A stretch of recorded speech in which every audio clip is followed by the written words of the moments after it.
We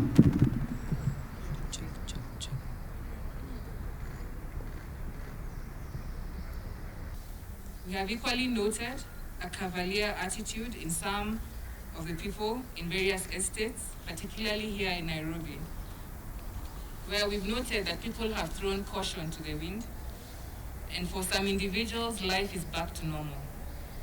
Containment measures are being discarded in matatus, bodabodas, in some supermarkets, and in some banking areas. And we would like to remind our people that the situation has not stabilized. We are glad that people now are turning out for targeted testing, and this is encouraging because it is the only way we will know where the virus is for us to be able to take action against it. And we therefore continue to urge people to willingly present themselves for testing. We would also like to add caution that when you do receive a negative result, this is not a ticket for you to ignore the containment measures, and that one can easily contract the virus immediately after getting a negative test. And so you must remain cautious at all times. With regard to our COVID-19 situation, we have recorded another high of 127 positive cases out of 3,831 samples tested. We therefore now have confirmed 1,745 positives in the country. The cumulative tests conducted so far tally to 74,003 tests, and all except of today's positive cases are Kenyans. These cases are spread as follows. In Nairobi, we have 76, in Mombasa, 19, in Busia, 16, Uasin Gishu, 8, Kiambu, 2, Kajiado, 5, Isiolo, 1. And the distribution of cases by counties is as follows. In Nairobi, we have 49 in Kibra, we have Ruaraka having 13, Makadara 4, Westlands 4, Langata 2, Embakasi West 1, Kasarani 1, Dagoretti North 1, and Starehe 1. In Mombasa, the cases are as follows. 7 from Kisauni, 6 Mvita, 3 Nyali, 2 Likoni, and 1 Jomvu. And out of the 16 cases in Busia, 8 are at Busia, whereas 2 at Malaba points of entry, and 6 are at the Alupe quarantine facility. The cases in Uasin Gishu are all from Tabo, while in Kajiado, the cases are from Kajiado North, and the Namanga border we have 3 cases. In Kiambu, 2 cases are from Kiambu town, and 1 from Kabete. And the case from Isiolo is from Isiolo town. Therefore, our numbers continue to rise. We're also glad to inform you that we've discharged 17 patients from our hospitals today, bringing the total number of recoveries to 438. And we therefore continue to appreciate the good work by our healthcare workers. However, we are saddened again to report that today we have lost 4 more patients to this disease, and all of them are from Mombasa. And as we've previously emphasized numerous times, again, a similar situation has occurred out of these 4. They all have underlying conditions such as hypertension, diabetes, and asthma.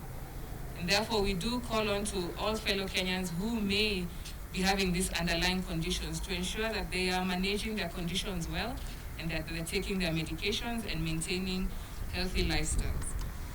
We do extend our sincere condolences and sympathies to the bereaved families and friends. Thank you. As at today, the total number of cases stands at 1,745. Total number of persons admitted in 37 hospitals across the country stands at 671. So you minus that from 1745. Total number of discharges is 438, again minus that from the original figure. Total number of deaths, 62, again minus.